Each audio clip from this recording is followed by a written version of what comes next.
E aí pessoal, tudo joinha? Tudo bom com vocês? Certinho? Seja bem-vindo mais uma vez, esse é o American Cut. Aqui eu mostro os Estados Unidos como ele realmente é, sem corte, sem maquiagem.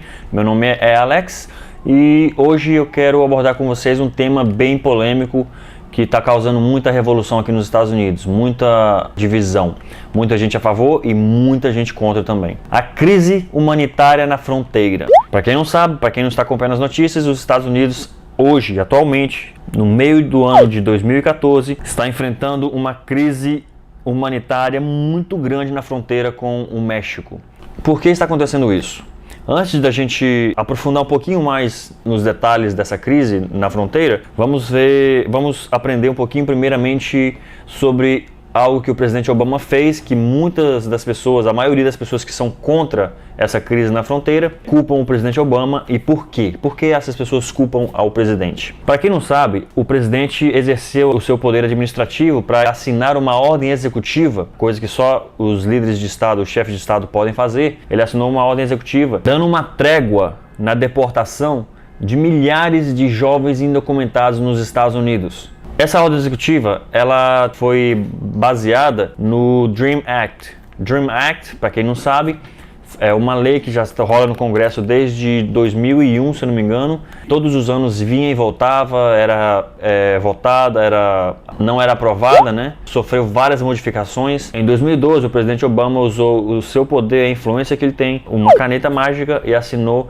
uma ordem executiva que proibia deportar esses jovens e adolescentes. O DREAM Act, ele só protegia aquelas crianças ou adolescentes ou até mesmo adultos até os 35 anos de idade que chegaram aos Estados Unidos antes de completarem 16 anos de idade e que tenham vivido nos Estados Unidos pelos últimos 5 anos antes da lei ser aprovada. Essa pessoa tem que ter residido nos Estados Unidos por 5 anos consecutivos, ininterruptos, não pode ter saído do país por pelo menos 5 anos anterior à aprovação da lei. As pessoas também, para serem aprovadas, tinham que estar entre 12 anos de idade e 36 anos de idade. Então as pessoas tinham que se encaixar nesse perfil. Tem vários requisitos, mas o principal deles, o que mais marca sim, é a pessoa ter chegado aqui antes de completar 16 anos de idade e não pode ter mais de 36 anos atualmente. Então essa lei, ela não é para todos, ela não abrange a todos. Tem muita gente aí fora dos Estados Unidos, né, em vários países aí espalhados pelo mundo, pessoas simples, né, humildes.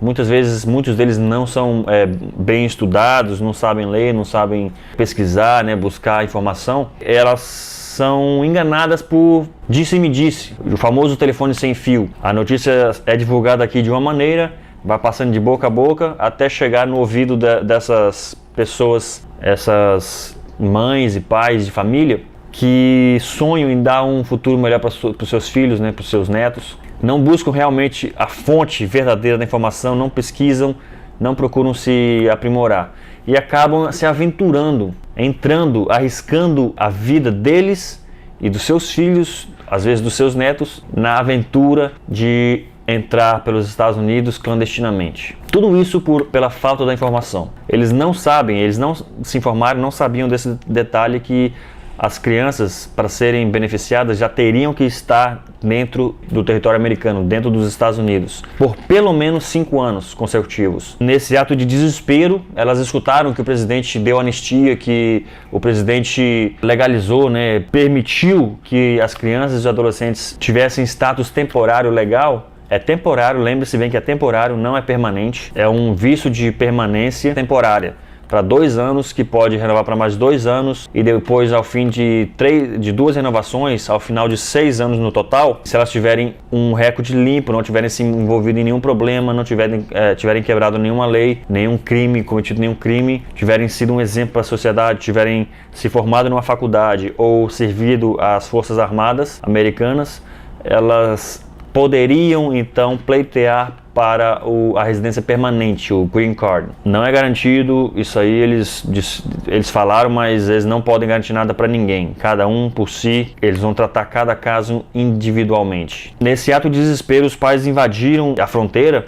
Muitos deles, a maioria, eles vieram literalmente arriscando a própria vida e a vida dessas crianças. Existe um trem no México, que ele parte do sul do México até o norte, o extremo norte, já bem próximo da fronteira com os Estados Unidos, com o Texas. Esse trem é um trem de carga, ele é chamado, apelidado, né, de La Bestia, ou a Besta, ou o Trem da Morte, ou El Tren de la Muerte. Por que La Bestia ou El Tren de la Muerte? Porque, obviamente, milhares de pessoas já se arriscaram nesse trem, arriscaram suas vidas. Muitos deles vieram a falecer em acidentes e caíram do trem. Às vezes a pessoa está ali deitada dormindo, né, no frio, no vento, de noite, de dia, no chuva, sol, e acaba cochilando ali no trem deitado, e o trem balançando muito, balança demais, é muito instável, é muito perigoso, e as pessoas, algumas delas acabam, nesse balançar, acabam sendo jogadas para fora do trem, caem, morrem nesse caminho aí que o trem faz. Eu tenho uma imagem aqui, deixa eu mostrar para vocês verem o que realmente é a Bestia, né? La Bestia, ou o que acontece, o que leva as pessoas a fazerem tal loucura, tal sacrifício de montar nesse trem e vir para os Estados Unidos em busca de um futuro, uma vida melhor para elas, para essas pessoas e para suas famílias. Mas para quem pensa que essa é toda a dificuldade que essas pessoas passam, está muito enganado. Aí é apenas o começo, né? Apenas o começo da via sacra desses peregrinos. O mais difícil é depois que passa desse trem. Quando eles descem lá já na fronteira já com os Estados Unidos, eles têm que atravessar a fronteira. Muitos a nado, há casos de pessoas que morrem afogadas, apesar do rio ser bem rasinho. Crianças, adolescentes que não sabem nadar, que se apavoram de noite. Muitos têm que atravessar à noite para driblar a vigilância. Então acabam se perdendo, acabam morrendo pelo caminho. Pelo deserto, muitos atravessam pelo deserto de dia, de noite, com sol quente ou com frio da noite, e acabam se perdendo, acabam morrendo de sede ou de cansado, ou machucado, ou então às vezes picado por um inseto, um animal, uma cobra. É muito triste, pessoal, muito complicado essa história. Tem gente que acha que é brincadeira, tem gente que acha que é fácil, tem gente que acha que eles fazem porque querem. Na verdade, eles estão tão desesperados no país de origem deles, que esse é o último ato que eles resolvem fazer antes de esperar a morte. Eu estava vendo uma reportagem essa semana aqui numa rede de televisão americana, em canal espanhol. O repórter pegou uma carona com esse trem, com La Bestia, em cima do trem com todos esses imigrantes. E ele foi entrevistando durante a viagem um e outro e perguntou. Ele encontrou uma mulher, já uma moça de 20, 22 anos, alguma coisa assim, se eu não me engano, de Guatemala, com um bebezinho de 2 meses de idade, pessoal. É de dar dó, é de dar muita tristeza. E ele perguntou, mas o que fez você vir arriscar sua vida e principalmente a vida do seu filho, um bebezinho de 2 meses, em cima de um trem, em cima de um vagão de trem de carga, sem segurança nenhuma, sem conforto nenhum, passando frio, calor, chuva, sol, vento, sacudindo o tempo todo, correndo o risco de cair lá embaixo, com pessoas que você não conhece. Muitos aqui podem ser marginais, podem ser bandidos, né, fugitivos da lei. Você está arriscando a sua vida, eles podem querer fazer alguma coisa com você, com seu filho. O que fez você tomar essa decisão e fazer isso? E ela falou, o desespero, simplesmente o desespero, porque no nosso país a desgraça, a miséria é tão grande, a pobreza é tão grande que se eu continuasse lá, nós íamos morrer de fome. Ou íamos morrer de fome em casa, ou íamos morrer nas mãos dos bandidos, dos marginais, que estavam a ponto de tomar a nossa casa, nosso barraco, e matar a gente e fazer o que quiser com a gente. Então, ou a gente ficava lá e esperava a morte dessa maneira, ou a gente montava aqui e arriscava. Então, preferia arriscar. Se a gente morrer aqui, pelo menos morremos tentando. Isso que a mulher falou. Pelo menos vamos morrer tentando, não vamos esperar a morte chegar. Realmente, galera, foi forte ver isso, viu? Escutar isso, ver aquela situação. E junto dela ali, centenas, até milhares de pessoas em cima de um trem. Pode chegar até 2.000 pessoas em cima de um trem. É tanta gente e tão concorrido que as pessoas, depois que montam no trem, que sentam, elas não podem sair. Elas não sabem que hora o trem vai sair, não tem hora para sair. Cada dia sai num horário diferente.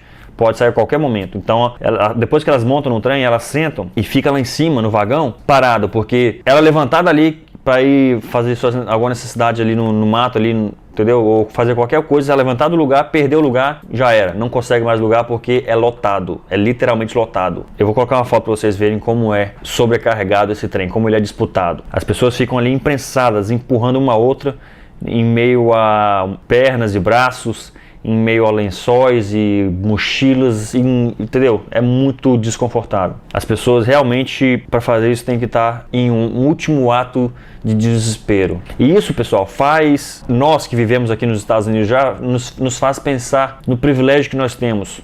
Muitas vezes as pessoas aqui que vivem aqui, quem nasce aqui, os americanos que nascem aqui, aqueles que vieram para cá já estão há muito tempo aqui, nos fazem pensar, como se diz em inglês, we take it for granted. Tipo, nós temos isso já por garantido, né? A gente já não presta atenção nisso, não se preocupa mais com isso porque já estamos acostumados. E isso já está garantido, não temos que preocupar-nos com isso mais, entendeu? É algo automático, já estamos assim, entendeu? Essas coisas que estão acontecendo na fronteira nos fazem pensar, sentar, refletir bem, não sei.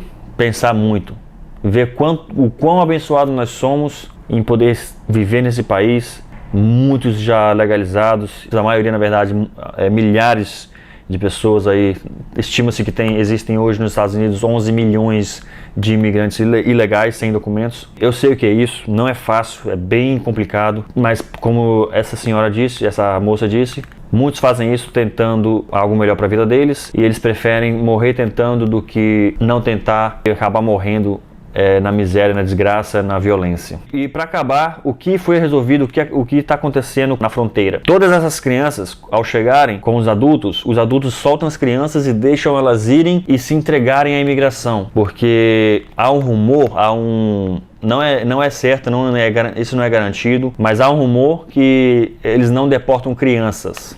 O governo já falou que isso não é garantido, não está em lei nenhuma isso. Claro, protegem a criança pela fragilidade que a criança tem, pelo direito de defesa que a criança tem. Não é promessa nenhuma, eles não prometem não deportar ninguém. Então os adultos chegam, liberam as crianças e deixam que a imigração encontre as crianças, que a guarda fronteiriça encontre as crianças, as pegam, colocam nas vans e levam para serem processadas, né?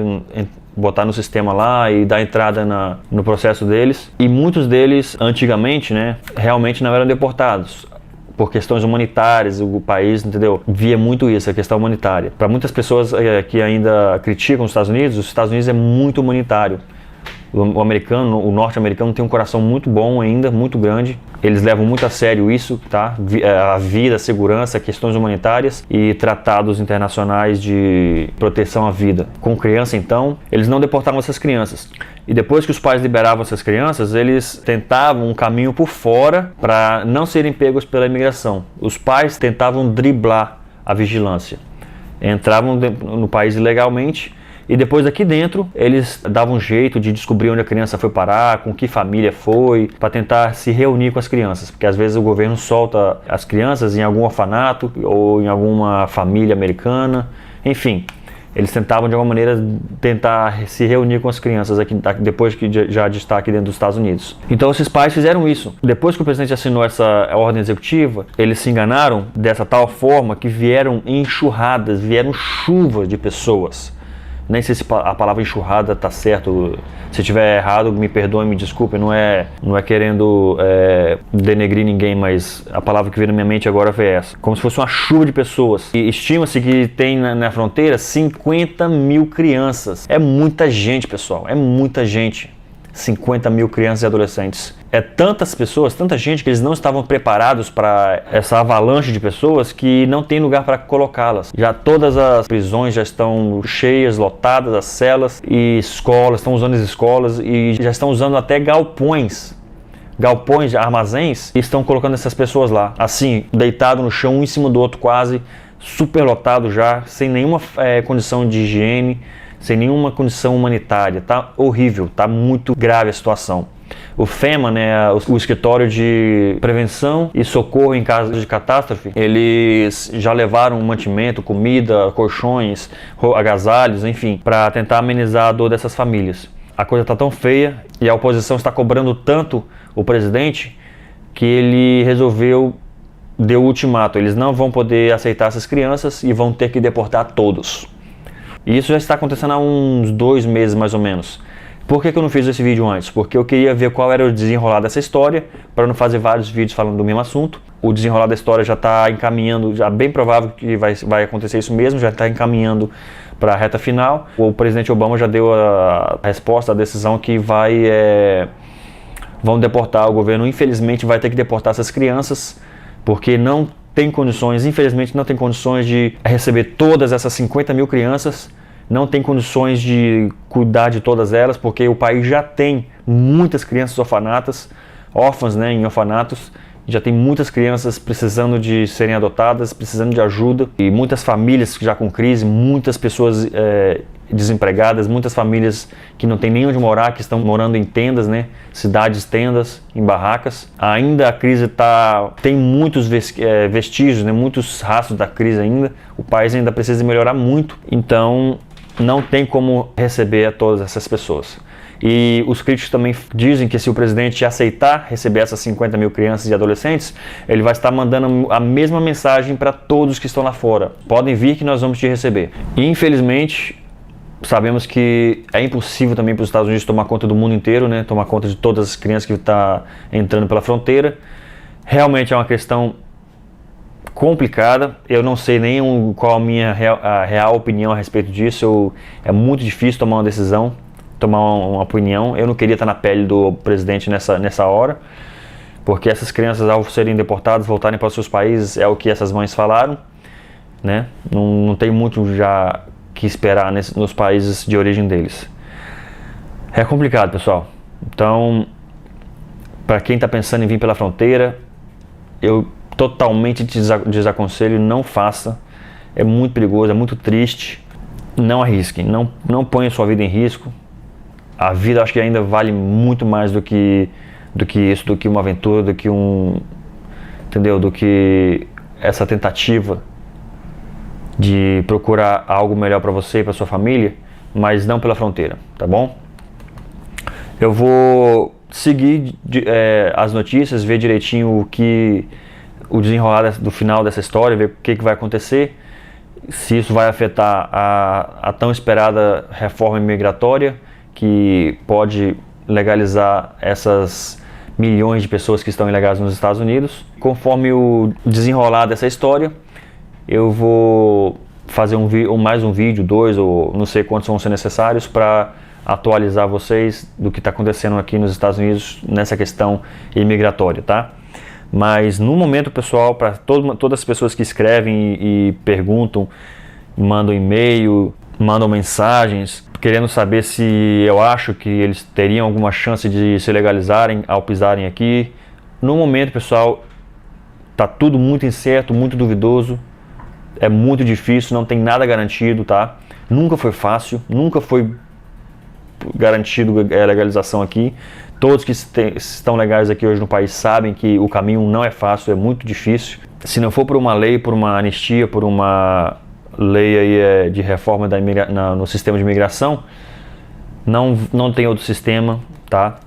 A não ser, claro, os meios convencionais. Se você encontrar alguém legal, se você se entende com alguém que se casa de verdade, não vai fazer também nenhuma trambicagem com casamento, porque isso é muito sério aqui, muito grave. Ou por trabalho, se você for alguém muito especial, muito com habilidades especiais, extraordinárias, muito valorizado, aí você pode ter uma chance, não sei, tem um limite também de números. Enfim, eu vou manter vocês informados, tá bom? Desculpa esse vídeo não ter sido mais curto e não ser mais animado, mas realmente é porque o assunto é bem triste, é bem complicado e requer realmente muita reflexão da nossa parte, tá? Requer que a gente pare e pense bem antes de tomar qualquer decisão a respeito de vir para os Estados Unidos, tanto vir ilegalmente, né? Muitos querem vir ilegalmente, ou muitos querem vir legalmente e ficarem além do limite, o que os tornam fora de status ou ilegais. Não interessa se você veio pela fronteira ou se você veio pelo aeroporto e deixou vencer o seu prazo, né? Se você está aqui sem prazo, sem permanência, sem autorização para ficar, você automaticamente, infelizmente, é tido como ilegal, tá? E é isso aí. Obrigado aí pela sua atenção. Desculpa o aparente baixo astral, mas é uma situação que requer muita reflexão de nós. Então tá bom. Obrigado pela sua atenção, obrigado por você ter assistido até o final, se você chegou até aqui. E espero que você tenha gostado. Se você gostou, dá aquele joinha para ajudar nosso canal, para saber que eu estou no caminho certo e para ajudar a divulgar também. E compartilhe aí esse vídeo nas suas redes sociais com seus amigos, para que mais pessoas saibam do que realmente está acontecendo aqui e se informem de verdade. E até o nosso próximo vídeo. Valeu, galera. Abraço, até mais. Fui.